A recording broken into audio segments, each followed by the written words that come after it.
losing control.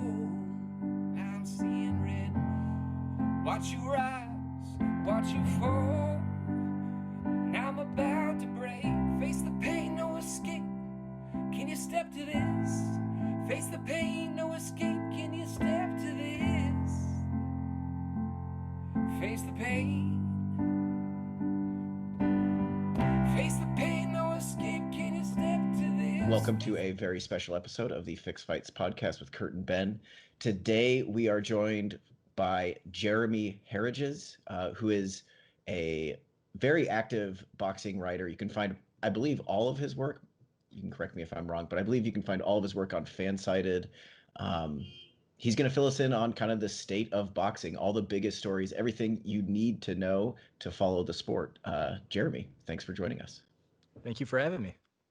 Yeah, it's a pleasure. Kurt and I are, this podcast is about MMA, and that's what most of our experience is in. But we do love boxing, and I can, I don't want to speak too much for Kurt, but there is nothing like a big fight in boxing. MMA, like I love big MMA fights, don't get me wrong, but a big fight in boxing, there's nothing quite like it. So I'm excited to talk a little bit more boxing. Yeah, it's it feels like those experiences haven't been as ample, obviously, because of everything that's been going on. But when we get them, it's a fortunate experience. For sure. Right. So kicking it off, kind of what prompted us to reach out to you was the Mike Tyson Roy Jones Jr. fight, which we talked about on our podcast. Give us kind of your thoughts. Was it less sad than maybe you expected? Was it a success? What are your thoughts on that pay-per-view?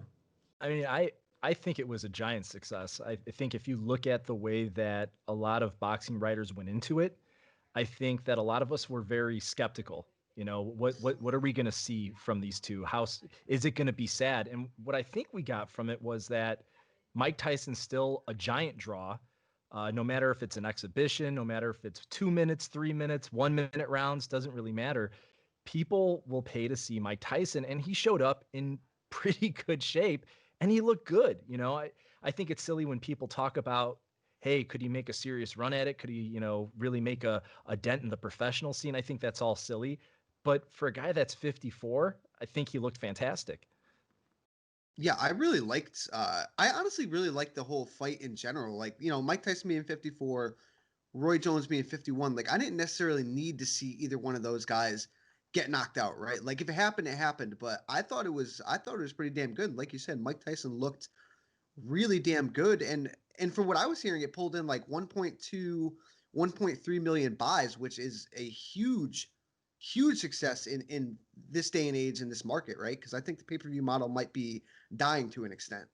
Yeah, I honestly think if you went by pay-per-view numbers, and I can't take credit for this statistic, I think it goes to Dan Raffel, I think was the one that brought it out, Yep. That even the estimate was somewhere between like 1 to 1.5 million buys, that the exact, and the numbers were still coming in. So it hadn't been solidified yet, which is the real amazing thing. But I think with that number alone, according to Dan Raffel, I think it would be top 10 all time for pay-per-views. So he did that with, Roy Jones Jr. And, Roy can still throw. He can still move a little bit. But if you're going to look at the two of them, who came in better shape, it was obviously Tyson. Tyson looked much better, in my opinion. If he did that with Roy Jones Jr., I mean, imagine what he would do against Evander Holyfield. Yeah. I mean, we had kind of planned to talk about, can we expect more of these kind of novelty fights? And given the numbers we're talking about, like, it feels inevitable, right? That they'd be leaving money on the table to not do something like this at least one more time. Exactly. And Tyson even said during the post-fight press conference that, yeah, I'm definitely going to do it again. It's definitely going to happen. We're going to keep doing it. Triller, I think we have to give credit to Triller too. I didn't know what to expect from them.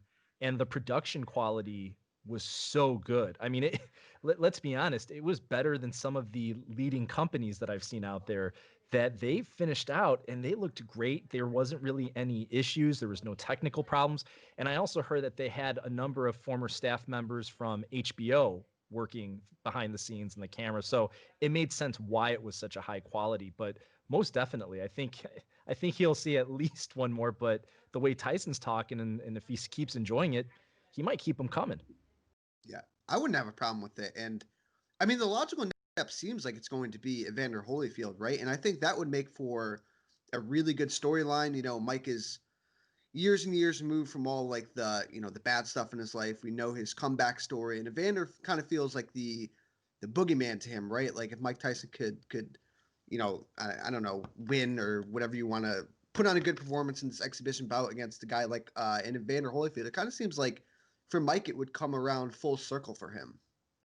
For sure, that's the fight that everyone predicts. If you had to pick the perfect opponent for Mike Tyson in an exhibition match, it would be Evander Holyfield. You get that nostalgia, you would get that quote unquote trilogy bout. Obviously, it would be much different considering, here they are, they're not the same fighters they once were, but it's enough to spark that imagination in people.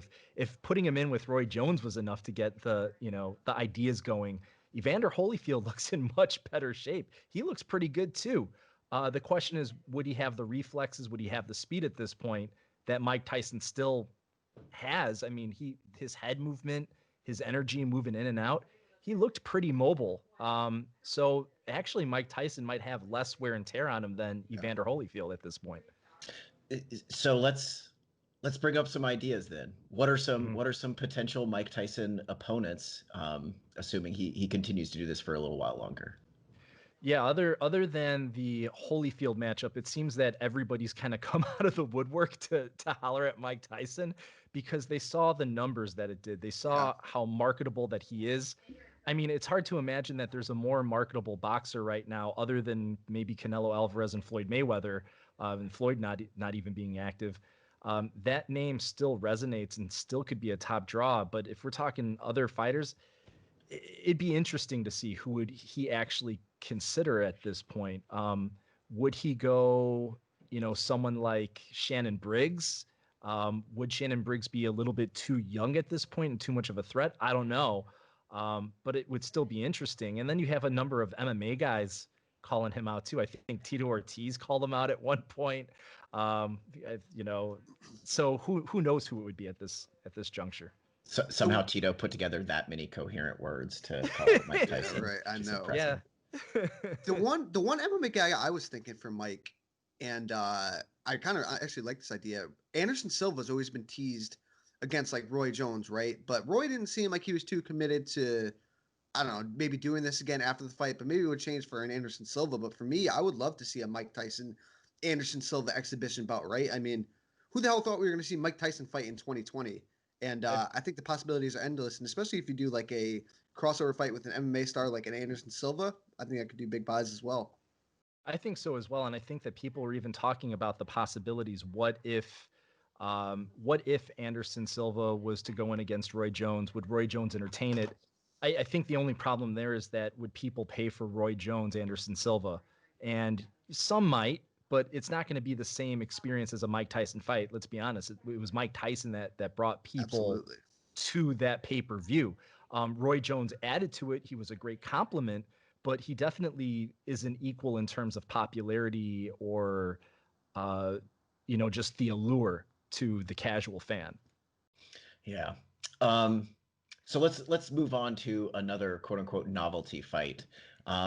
Jake Paul, Nate Robinson.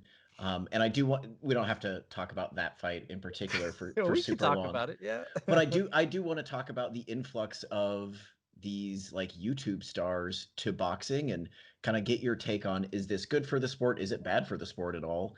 And how long is something like this gonna stick around in boxing? If you had asked me 10 months ago, I think I probably would have had a very different answer for you. I would have said, YouTube boxers, come on, what are we doing? In the case of Jake Paul, I think I might say something a little bit different. I think looking from the marketing standpoint, he helps because if you look at what people are talking about after these fights, that knockout was probably the most buzzed about thing out there, Yes.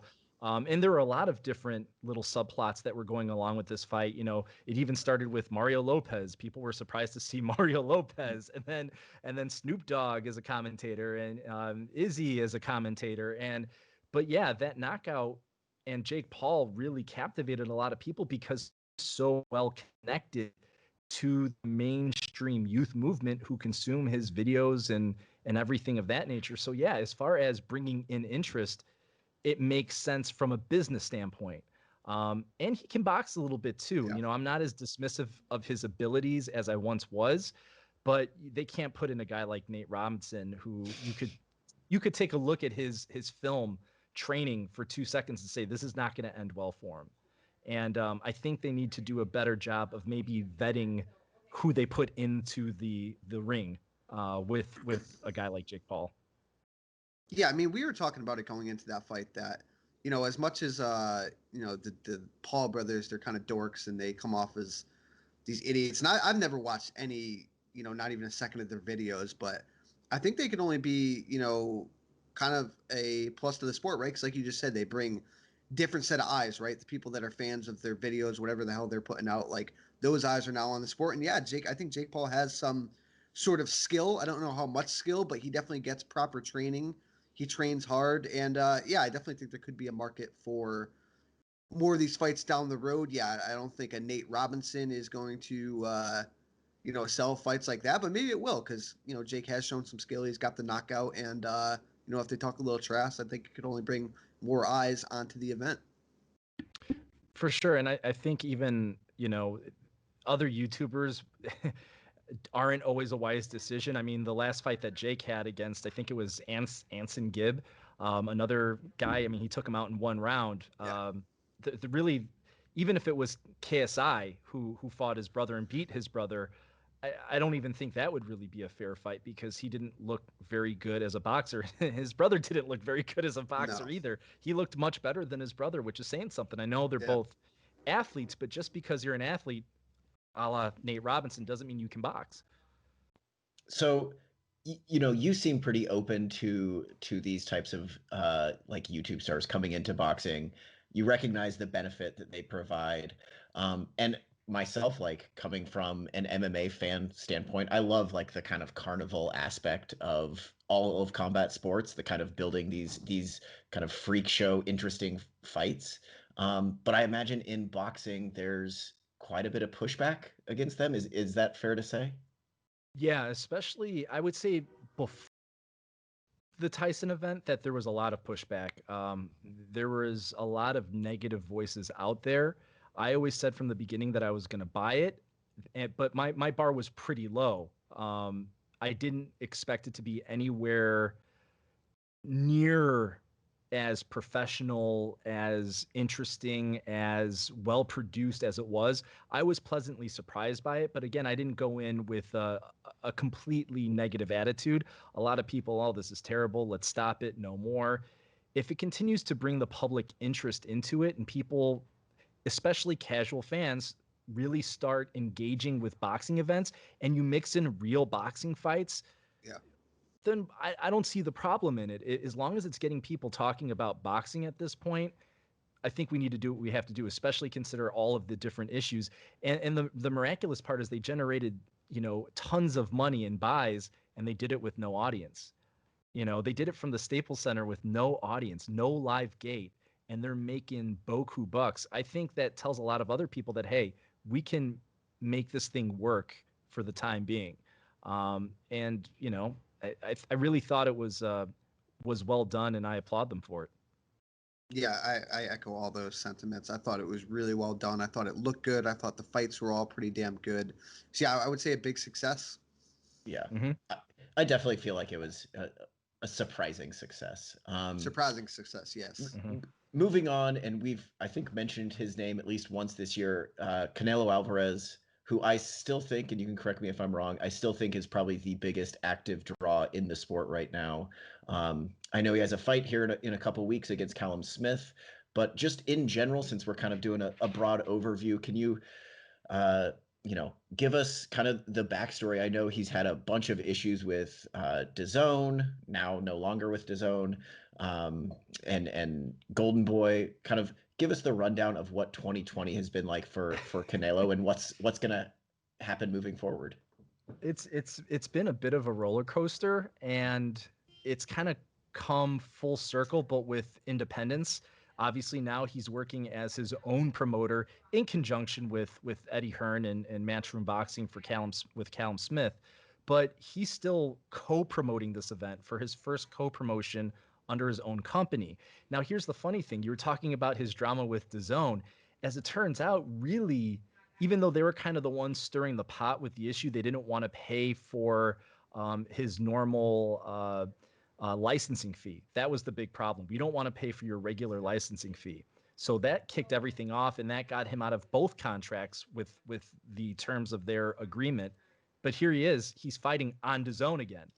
I mean, that's the crazy thing. So really, it shows that, hey, I wanted my independence, and then after that, I can still do business with a company that I had an issue with. And ultimately, if you're going to give me the money I want and the deal that I want, and now I've got my independence, really the loser in this is De La Hoya and Golden Boy. And DAZN kind of allowed it to happen, but here they are with Canelo again. So how interesting is that? Yeah, it was super interesting to see everything go on, and then, oh wait, he's fighting on DAZN again, right? Now, do you think so? Moving forward, let's say he gets past Callum Smith, and Callum Smith is a pretty damn good fighter, so I have interest in that fight. Let's say he gets past Callum Smith, looking into 2021. He's gonna be all over, right? You know, doing the co-promoting thing. He's not gonna be solely with DAZN anymore. That's correct, right? Yeah, Or at least basically. we think. Yeah, no, as far as we know and everything that's out there, this is it's not even a deal. It's just for this fight, you're the one providing the streaming rights to it. You're the one Right. paying me for that. So after that, he can still go off with PBC, and they could do it with Fox, they could do it with Showtime. It's wherever he wants to go, and there are going to be plenty of people that want to do business with him, because why not? I Absolutely. mean, he's such a draw, and he's got a built-in audience.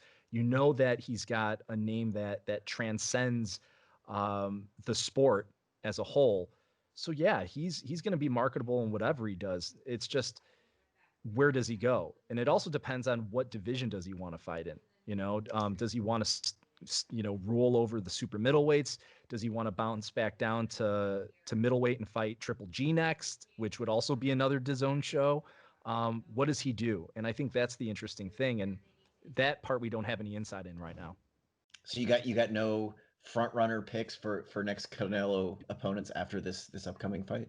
I mean, I've got a front runner. I still think Triple G is the front runner. I think it's maybe one of the easier fights to make at this point. I know he's been reluctant to do that in the past, but Yes. that also might have been, due to all the drama that transpired. And for him, if the money makes sense, I don't see why he wouldn't do it. The only person that really, to me, has anything to lose in this is Triple G at this point, because he's so, in my eyes, he's very worn down.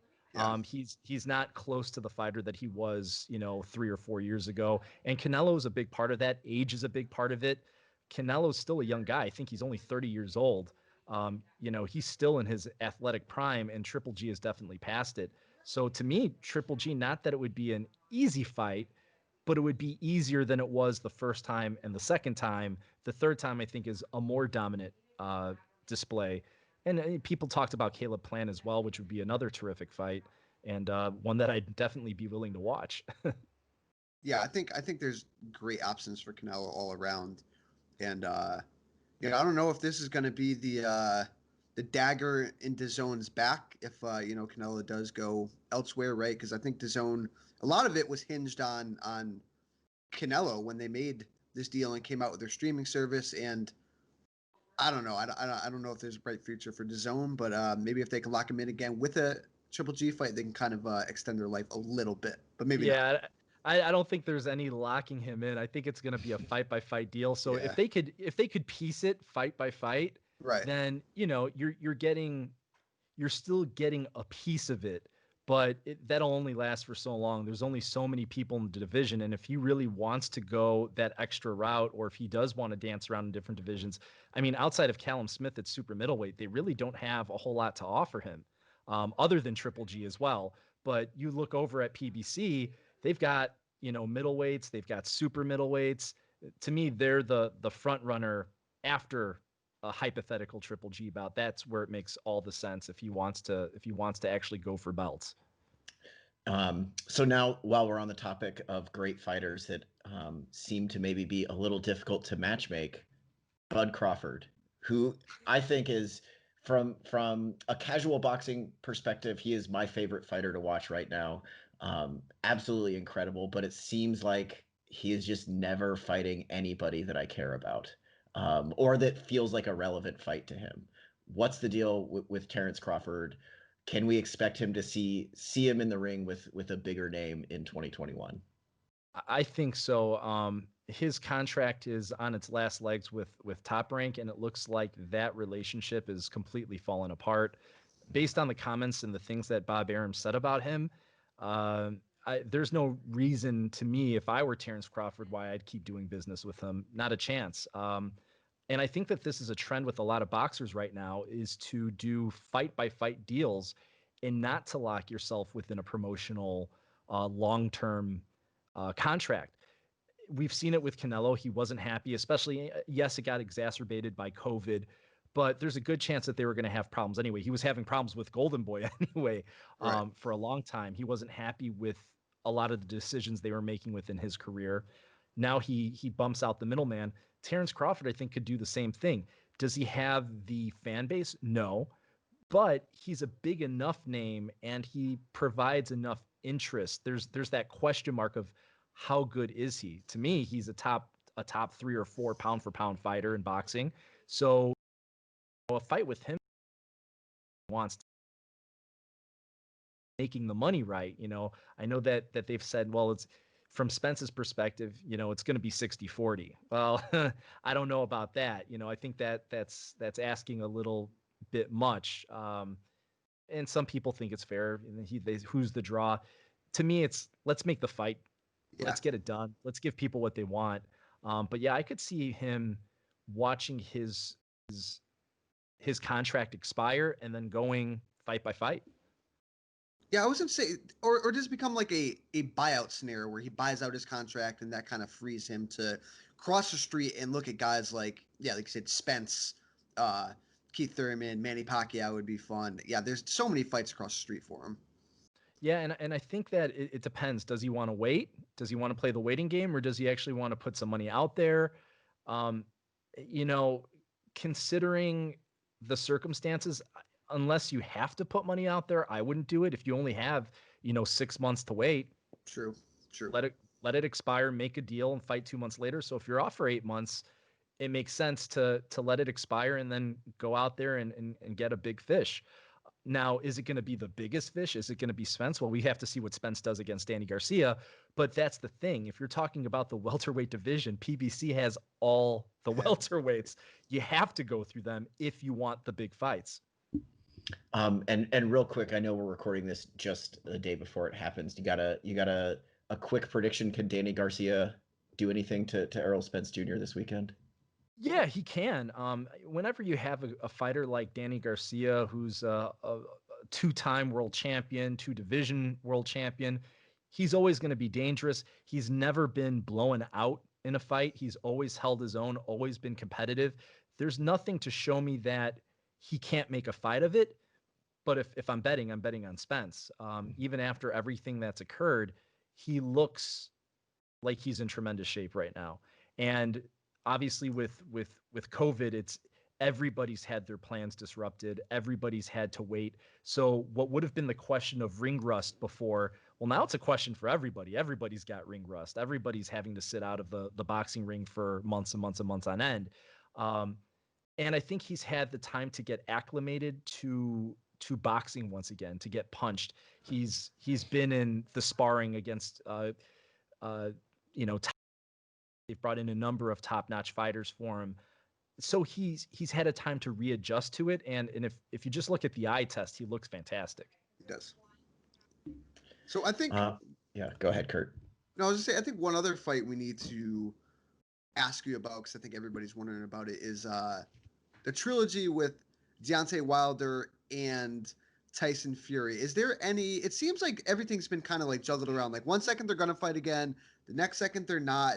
Is there any sort of update, or do you have any inclination on when this fight may happen?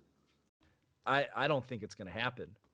I just don't see it happening at this point. I think that any chance of it happening went out the window as soon as that contract expired. Which, you know, I know Deontay Wilder was talking about litigation, but unfortunately, he's been talking a lot, Sure and he has. hasn't done anything to back it up, and nor some of it there is nothing to back it up. I mean, a bunch of conspiracy theories about gloves, this, that, and the other. I mean, it's just really silly. And if I'm Tyson Fury, yeah, I'm personally offended that you said these things about me. We had a chance to fight. You chose not to do it.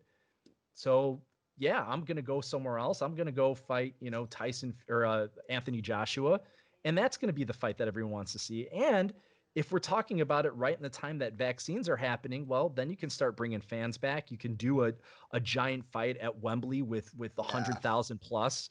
That's the big ticket draw. That's the fight that makes sense. Deontay Wilder, I think, just missed the boat. Yeah.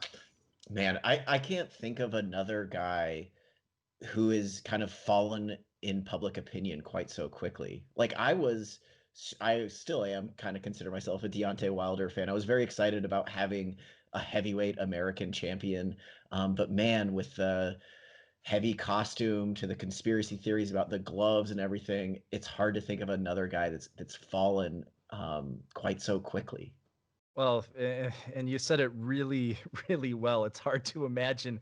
I I think he doesn't have someone in his ear that can really get in there and tell him the truth. At least those guys, right? Yeah. Right. He's firing them, and I think that spooked a lot of the other people in his corner to say, "Oh man, I'm freaked out now. I'm not gonna go in there. I'm not gonna say anything. I'm not gonna name names, but I think yeah that they're scared that seeing him start to change up his team, and I think there are more changes to come that we don't even know about. I think that really threw a scare into a lot of people. And he just doesn't have that common sense voice telling him. I think he's being told what he wants to hear. Let's Yeah. put it that way. Um, and it's sad too because I he was one of my favorite fighters to interview, one of my favorites to hang out with. He's a great guy when you speak to him in person. So I'm really disappointed to see some of the things that he's saying, and especially when there's absolutely no merit to any of it. I mean, if you look over my shoulder right here, that's Deontay Wilder's glove right there. That's his That's hand awesome. wrap.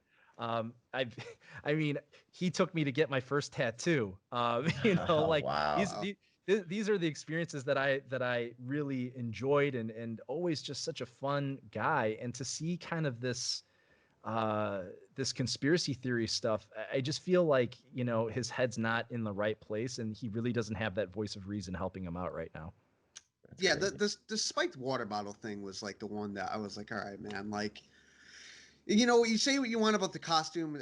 Maybe the costume wasn't the best idea, and then he went for like, didn't he say at one point like the gloves were, you know, fixed, and then the water bottle thing. It's like, yeah, man, I think you're right. I think he doesn't have the right, um, guy in his ear, and I think he probably fired that guy, right, with Yeah, all these yeah. conspiracies. So now it leaves him in this, this crossroads where I don't know what's gonna happen next, and it's sad to see because he's such a great fighter and a great guy for the sport. Yeah, well, and that's the thing. Like Mark Breland, really wasn't in his ear with anything other than boxing Right. and just pure strategy. Like that's what he was brought in for from day one of his professional career. You know, you're going to be the strategist in how, because the whole idea was that okay, Deontay Wilder is like the heavyweight version of what Mark Breland was as a middleweight, um, or as a welterweight. That was the idea. That they have kind of like the long, lanky body type. Let's get him to use his jab. Let's fight behind that. That was what they were thinking when they brought Mark Breland in. So Mark Breland really didn't have any, and very soft spoken, kind, sweethearted guy. Um, so yeah, making these allegations about Mark Breland spiking the water, or he threw in the towel to help out the other side. I mean, I was screaming. I was at that fight on press row in the arena, and I was saying throw in the towel from round two. Yeah. Like save him from himself, because he's not gonna go out. He is very determined, and that's what a good cornerman is supposed to do: save the fighter. and Jay wasn't going to do it. And I like Jay, and Jay's my friend, but Mark made the right decision. Everybody can see that except for Deontay. No. Man, well, on the plus side, you got me all the way hyped for a potential Tyson Fury Anthony Joshua fight. Um, and Fantastic fight. and moving on to another division that I know Kurt and I are super interested in. Many thanks to Teofimo Lopez and Gervonta Davis doing incredible things lately. What is the state of the lightweight division? Is it as good as we kind of think it is right now? Yes, it's absolutely that good. It's unbelievable, and especially after the performances from Tiafimo and from Gervonta. I mean, they were electric. They did exactly what they needed to do.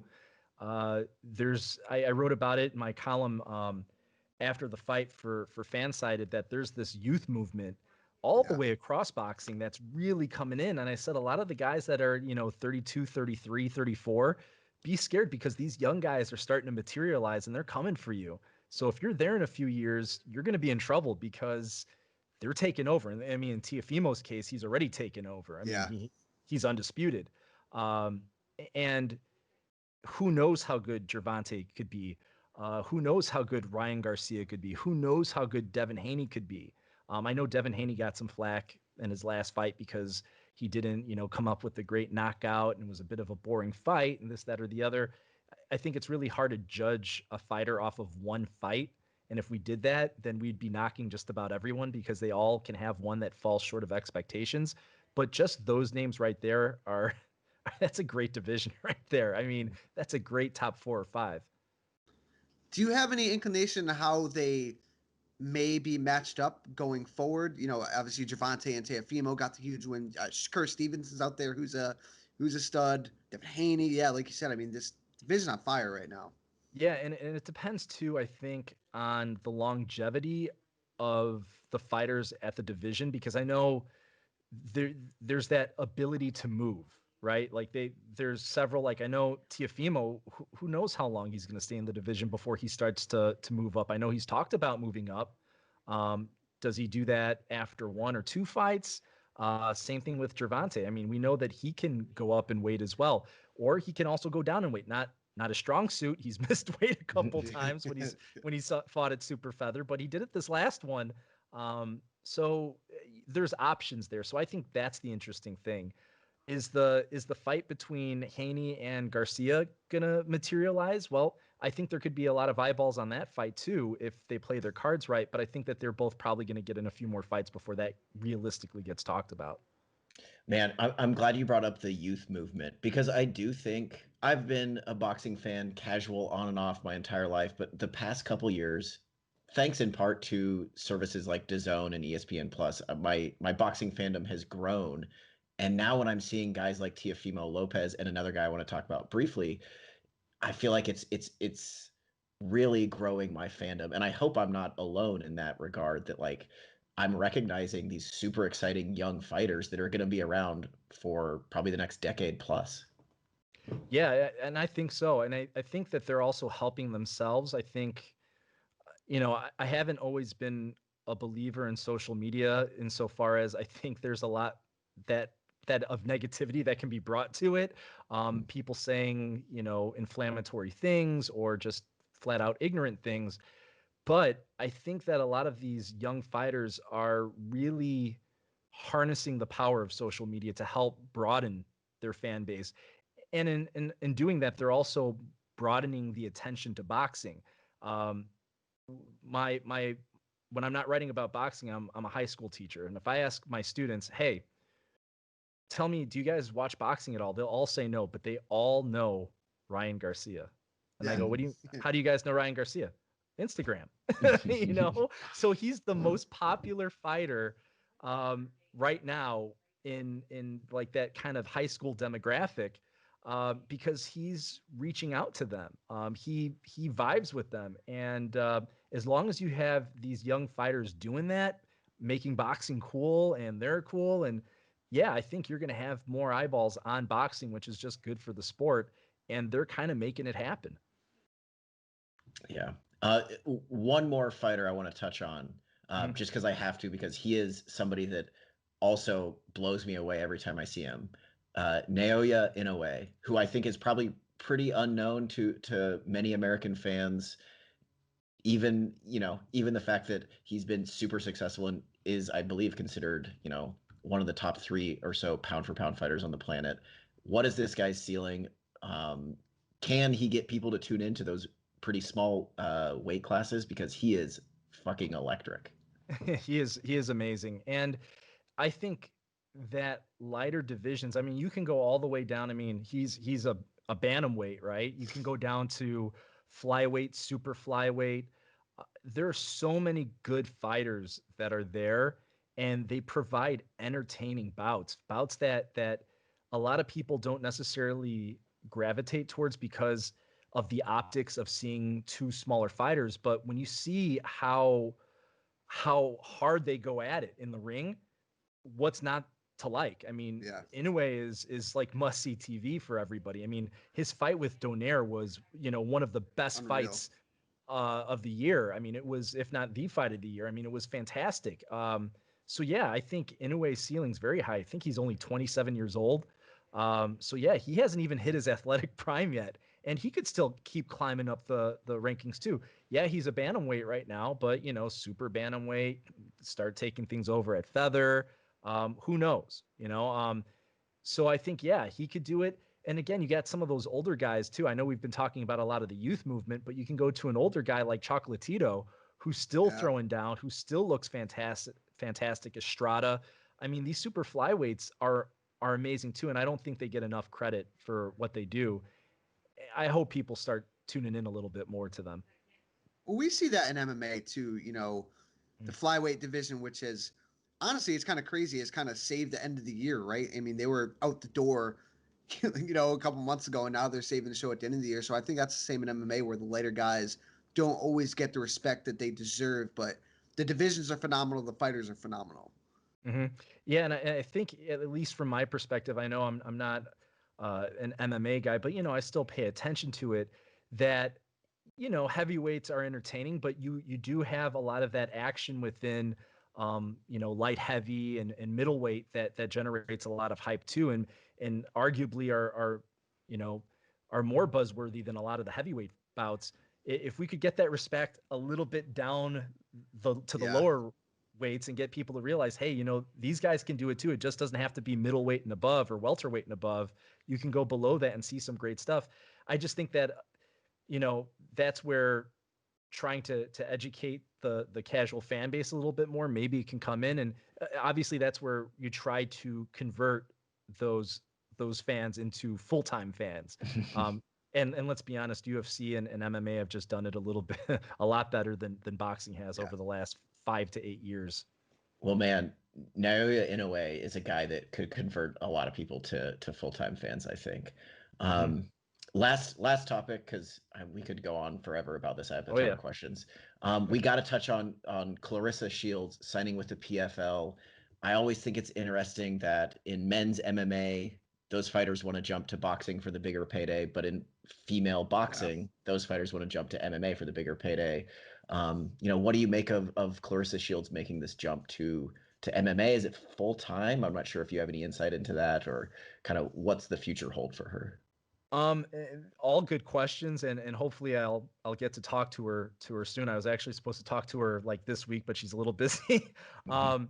But yeah, she I from what I'm hearing, it's not full time. That seems to be the buzz, that okay, she's gonna do this because the money's there, Yeah. and money talks. And she's apparently getting a good enough deal to where she can put boxing on the back burner because she's not getting what she wants.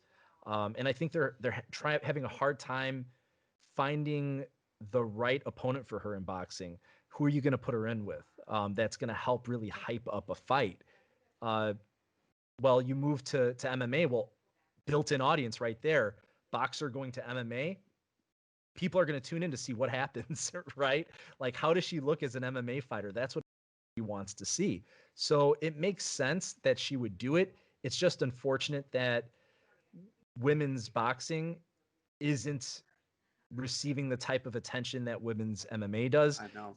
and that they just aren't getting the same respect from promoters, to be quite honest. And I will check that a little bit, because there are promoters that have been doing things. I know, with Cecilia Brakes, and Jessica McCaskill with Matchroom, and Matchroom's been doing a great job all the way across with women's boxing, and DAZN, and there are a number of great female fighters that are really making waves and are really changing the sport. But it just doesn't seem that for a fighter of Clarissa Shields' caliber, that spotlight's really being given to her, to her liking, and to what's deserved for how good she is, and that's the unfortunate part. But I'm curious to see how she looks in a cage. I mean, it'll be interesting to see that. Yeah, she is really freaking good, and I find it interesting that she's going down to 145. I mean, Kayla Harrison just made her debut at 145. I know that fight is I mean, for PFL, for as long as PFL does hang around, because I think they've had tons of struggles lately, I think that's probably your end goal, right? Like in a couple years, maybe you get a Kayla Harrison, Clarissa Shields fight. But even like you look at other divisions, Amanda Nunes is at 145, Chris Cyborg's at 145, and now you inject Clarissa Shields. And again, we don't know what she's going to turn into as an MMA fighter, but as a boxer, she's freaking phenomenal. So, and yeah, like you said, I hope for her that she gets what she feels that she's deserved, and she gets the eyeballs on her, and she makes the money that she is deserved. And I think this is strategic on her part. I'm going to give my estimation of this whole thing.